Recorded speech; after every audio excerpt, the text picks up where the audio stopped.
Hello there. This is where the fun begins. What's up, guys? Unofficial Star Wars here. Hope you're all doing well, and welcome to my The Bad Batch Season 3, Episode 14 review/breakdown video. This episode being titled Flash Strike. Of course, we're going to go ahead, we're going to hop right on into it, break it all down for you guys, everything that you might have missed throughout this overall episode, what we're anticipating for the season finale, not just that, but the show's finale with the next episode, Episode 15 of The Bad Batch. Of course, we're going to go ahead and we're going to hop right on into it. Before we do, though, however, grab the subscribe button if you haven't already, as we're discussing and covering all types of Star Wars related news, leaks, rumors, theories, and breakdowns here on the channel. So if you guys are into any of that, go ahead and grab the subscribe button today. Straight off the bat and from the get-go, this episode did not disappoint. In this video, we are going to be taking a quick read from dorksideoftheforce.com. I'll have their article linked in the description down below. Boy, we cannot wait to see that Zilla Beast eat Dr. Hemlock and out of the cage in action. Seems to be the ongoing plan here, at least for Omega by the end of the episode. That's kind of like what she's going to try and get at in the season finale. Some fans actually out there are a bit concerned and worried about the season finale, and I am too. I'm hoping that it's going to be a bit of a longer episode, maybe even closer to an hour. They have a lot to wrap up, and that seems a bit difficult to do within 24, 25 minutes. That kind of neutral, natural, normal kind of runtime that most episodes of The Bad Batch normally have. That being said, and given though, however, The Bad Batch has had longer episodes before. Thinking back to the initial show's release and premiere with Season 1, Episode 1, that was like an hour-long episode, so they definitely could and should do that there again. I also want to say that Season 2 had a longer finale there as well. I want to say it was closer to an hour, or maybe it was 2 episodes released like side by side. I'm not entirely sure on that forefront though. The return of the Zilla Beast in Flash Strike, Episode 14, Season 3 of The Bad Batch has to be one of the most major moments for this overall season, if not the overall show. Truly captured what Season 3 of The Bad Batch has done so well in this final outing. Tying together the Season 1 and 2 storylines a bit more together has been so critically and expertly done so. It's such a joy to see that these threads weave together to finally complete the tapestry of this show and overall story arcs. As the final threads get tied off next week in the show's finale, we must say that we truly have enjoyed this ride, of course. And I'm definitely hoping that this isn't the last of The Bad Batch. Maybe they'll appear in separate future projects within a galaxy far, far away. Flash Strike has upped the stakes in so many ways, but has also showcased each character's story arc individually. Crosshair trying to get through to Rampart was a great culmination of his overall arc, not just from this past season, but even ever since from the get-go. Having his character introduced in the Clone Wars Season 7, it almost feels like Omega having showed him how to open up his heart a little bit more, even to those that he doesn't necessarily like, and also rekindling and reforging his relationship, becoming one with his brothers of the Bad Batch, and becoming one with Clone Force 99 all the more. We'll have to see if that act of kindness, though, towards Rampart has worked on him.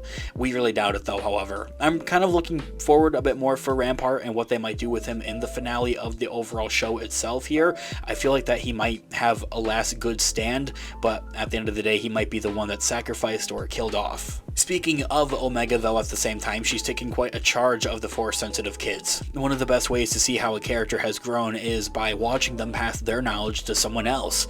She's teaching them how to cover for her, skills given from her from the rest of the batch. She's truly grown so much throughout the entirety of this season and throughout this show, and it's been a great journey. We've also been really missing Echo for like all of this season, even a bit of last season as well. The last 2 episodes have shown how capable he truly is, and really by himself, individually, pulling off one of the most dangerous parts of his own of the entirety of this show. He's the most well-rounded of the batch, it feels. As the only technically regular clone in the group, it makes sense for him to be the one who confronts Emery at the end of this episodes. It's also other regular clones who are being experimented on as well. Echo has experimented on before himself, discovered in Season 7 of the Clone Wars as being held captive by the Separatists. This is quite personal for him, to say the least, and that he might not have had as much to do in Season 3, but it means something when Echo is there. and that he's taking a stand for on both sides. He's walked both of those paths as more or less of a misfit with the rest of the Bad Batch, and as a regular clone with the rest of those regular clones. We really hope that the finale episode is an extra long one, as I mentioned as well. There's no way that they're wrapping up all of these different storylines in just maybe about a half an hour, 25 minutes. It's going to be a bittersweet spectacle to close out the Bad Batch, to say the least, and I'm hoping, as I had mentioned, that we'll see them return in a galaxy far, far away down the road. The show has been such a joy. It hasn't always been quite perfect, like probably never getting to know who exactly CX2 is at this point. It just doesn't feel all that plausible. The assassin clone that had been hunting down the Batch down to Pabu. But when the Bad Batch hits right, it hits hard. It's become a vital thread into the canon lore of a galaxy far, far away, connecting the prequels to the sequel trilogy even through the original trilogy that can't be ignored. It's had so many different connections to a wider scope of a galaxy far, far away. As of for this actual episode itself, Flashback, we open in hyperspace, leaving right off from where we left before, with Hunter and the team forming a plan. To avoid sensors, they will detach from the science vessel, land into the jungle of the planet, and head in on foot. Crosshair brings up how deadly the jungle is, recalling way earlier into those episodes in the season. Echo hasn't been idle, and he's knocked out the stormtrooper who had almost found him and broke into the science vessel system beforehand. However, unfortunately enough, the Bad Batch's actions haven't gone unnoticed quite yet by the Empire. On Tantus, Clone Commander Scorch tells Dr. Royce Hemlock that there might be a security issue with the science vessel. They know that the Batch has infiltrated the station over on Coruscant during the last previous episode with Rampart. Hemlock sends out fighters to look for the Batch and locks down the base. Now, how they would have found out that the Batch and Rampart were there on that kind of base of the Empire on Coruscant in the previous episode, it beats me. I don't really know how they would have found that out, but after all, the Batch and, well, Rampart did kind of just casually walk in there and walk right back out. These fighters immediately find the Batch's ship as soon as they disengage from the science vessel into the actual planet's atmosphere. Their ship is hit, and it's hit hard, and it's starting to go down. Meanwhile, though, however, Omega and the rest of these Force-sensitive kids hear the base's laser cannons outside as the base is shaking. Omega knows it's the Batch, and that they're there for her. Dr. Emery Carr tells the other doctors to simply follow protocol, giving Dr. Scalger, who is very suspicious of Emery in the previous episode, the task of simply watching the kids for her.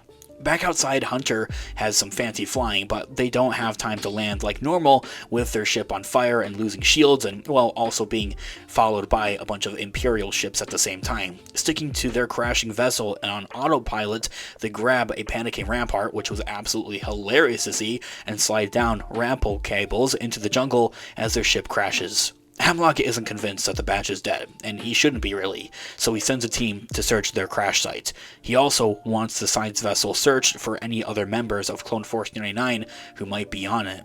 Wrecker and Crosshair are together in the jungle, while Hunter is with Rampart. Wrecker mentions to Crosshair that he knows how to break in.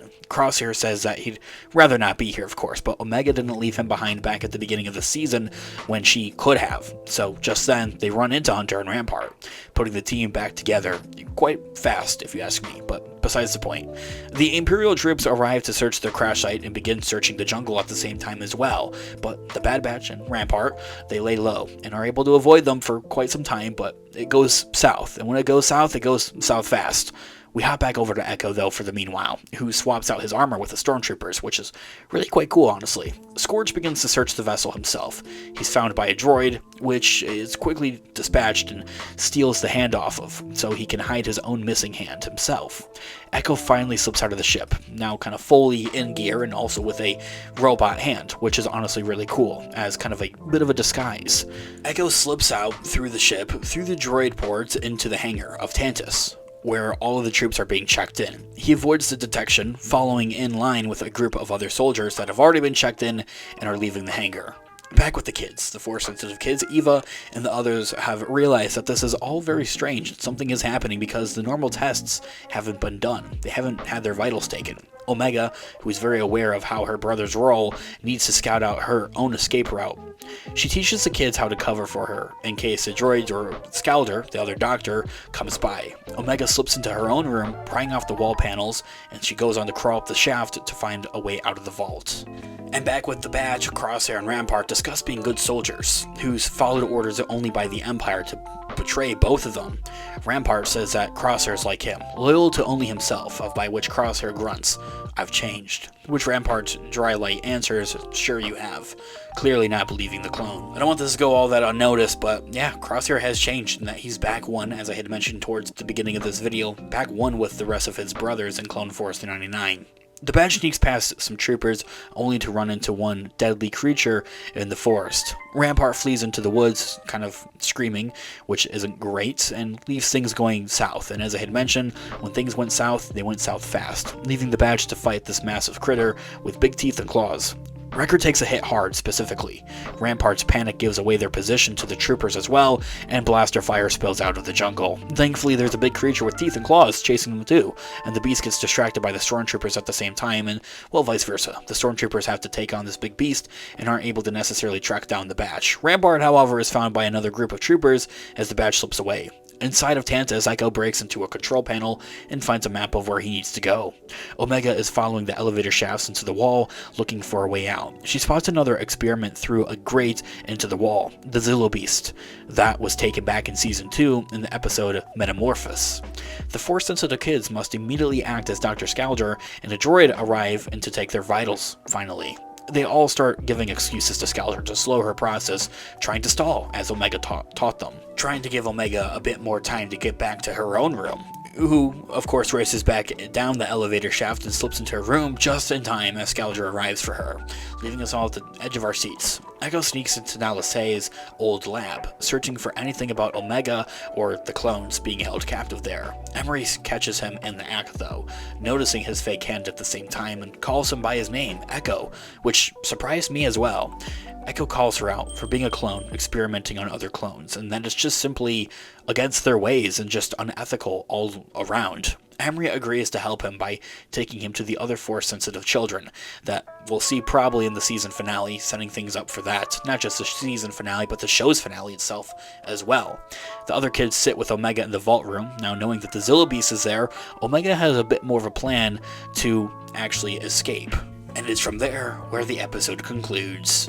This show being said, let me know all of your thoughts and opinions in the comments down below. I would love to hear what you guys are all thinking. What do you guys want to see with the show's finale of The Bad Batch happening a little bit later this week at the time of recording and publishing this video? Thanks so much for watching today's video. Of course, this has been Unofficial Star Wars. Thanks so much for watching today's video, guys. Of course, I'll catch you guys in the next one. Have a great one. May the Force be with you as always. Peace out.